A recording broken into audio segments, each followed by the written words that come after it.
지금부터 10주년을 기념하면서 축하하는 자리에 갖겠습니다.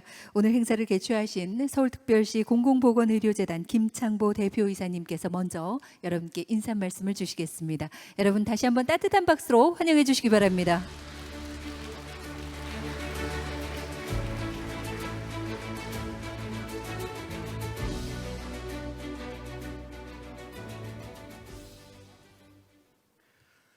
예, 장마가 끝나가고 본격적인 여름이 시작되는 계절입니다. 안녕하십니까? 저는 서울특별시 공공보건의료재단 대표이사를 맡고 있는 김창보입니다. 다시 한번 인사드리겠습니다.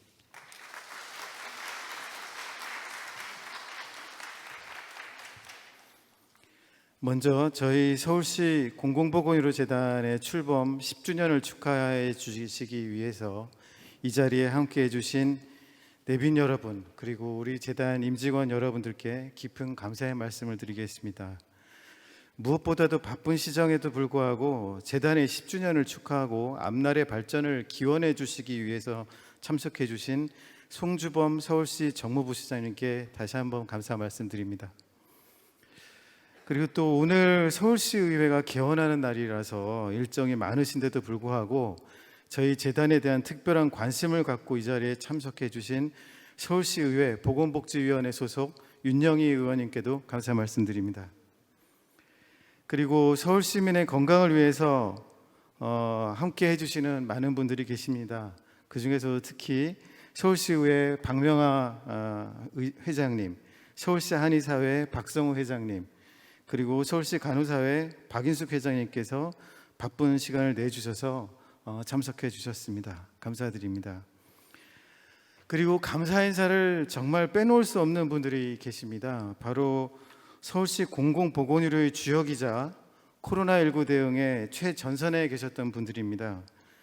지난 2년 6개월이 다 되어가도록 코로나19에 맞서서 시민의 건강과 안전을 지키기 위해서 분투해 주신, 이 자리에는 안 계시지만 박유미 서울시 시민건강국장님, 그리고 송관영 서울의료원 원장님을 비롯한 시립병원의 많은 원장님들, 그리고 오상철 마포구 보건소장님을 비롯한 서울시 자치구의 보건소장님들입니다. 오늘 함께 해주셔서 너무나 뜻깊고 영광스럽게 생각합니다. 그 밖에도 많은 분들이 우리 재단의 10년을 축하해 주신 점 깊이 감사드립니다.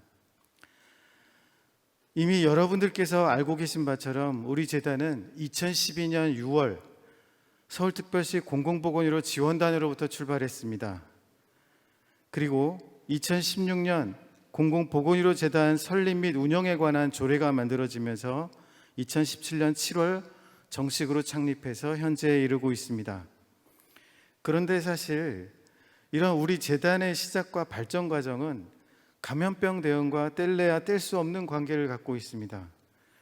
우선 2009년부터 10년까지 우리 사회에 큰 상처를 주었던 신종플루 유행을 기억하실 겁니다.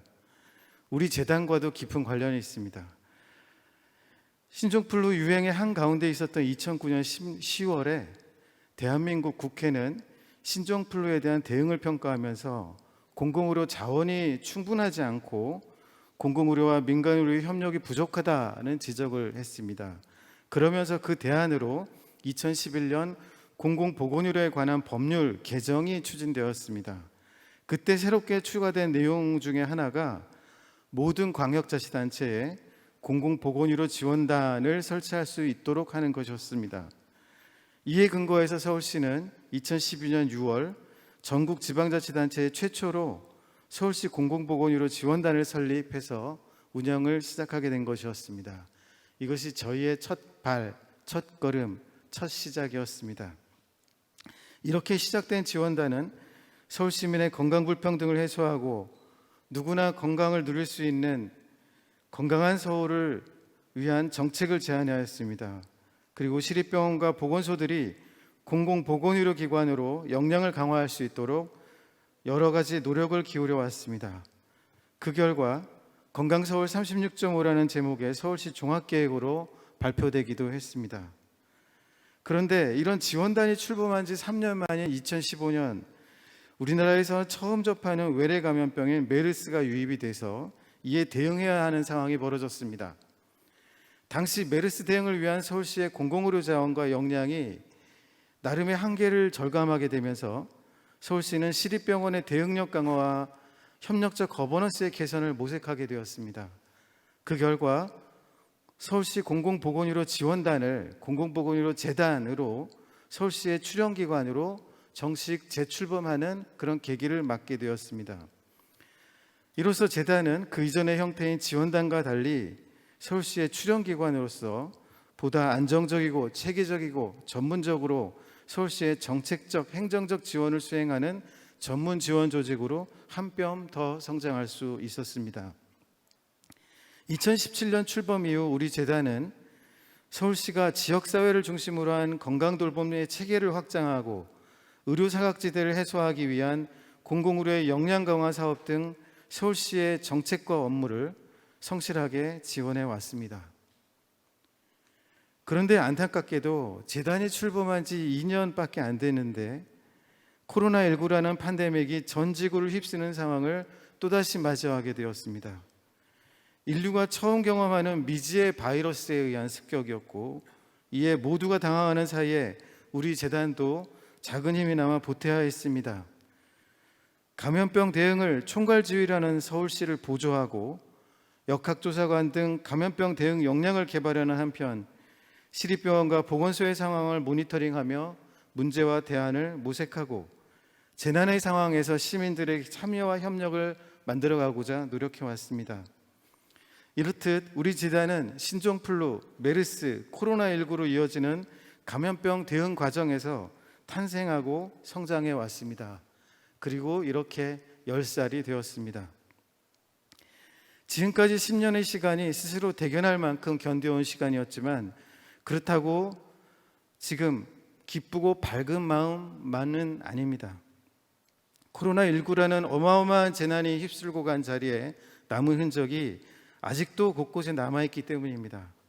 무엇보다도 지난 2년 반 동안 코로나 대응의 피로감을 씻기도 전에 또다시 발생할지 모르는 유행에 대비하면서도 방역과 일상의 새로운 균형을 찾아야 하는 서울시 시립병원들의 상황이 매우 안타깝게 느껴집니다.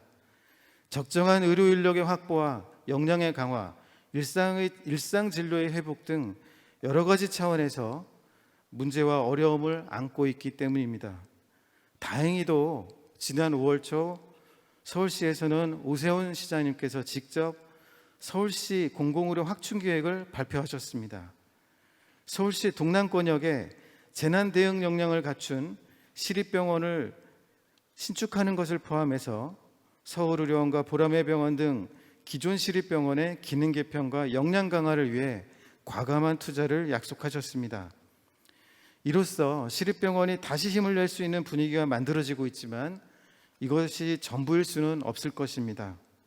이에 우리 재단도 이와 같은 서울시 정책 추진에 발맞추어 시립병원의 신속한 기능 회복과 공공의료 강화를 위한 자원을 개발하는 데 모든 노력을 다할 것입니다. 또한 우리 재단은 코로나19로 인해 사회적 불평등이 더욱 심화된 상황을 치유하기 위해 약자와의 동행에 적극 앞장서겠습니다. 지역사회에서 시립병원과 보건소, 정신건강복지센터, 치매안심센터 등 공공보건의료를 중심으로 누구나 사는 곳에서 제대로 된 건강돌봄 서비스를 받을 수 있는 서울시를 만들기 위해 최선의 노력을 다하겠습니다. 이것이 지난 10년의 경험을 바탕으로 새로운 10년을 내다보며 가다듬는 우리 재단의 마음가짐입니다. 우리는 서울 시민의 건강과 안전이 무엇보다 최우선이며 서울의 미래를 보장하는 기본이라고 생각합니다. 언제나 서울시의 서울 시민의 곁에서 또는 한 걸음 뒤에서 우리 재단이 함께 하겠습니다. 지켜봐 주시고 또 함께 해 주시길 부탁드리겠습니다. 다시 한번 우리 재단의 10주년을 축하해 주시기 위해서 이 자리에 참석해 주신 그리고 인터넷으로 함께 해주시는 많은 분들께 다시 한번 깊은 감사의 말씀을 드립니다. 감사합니다.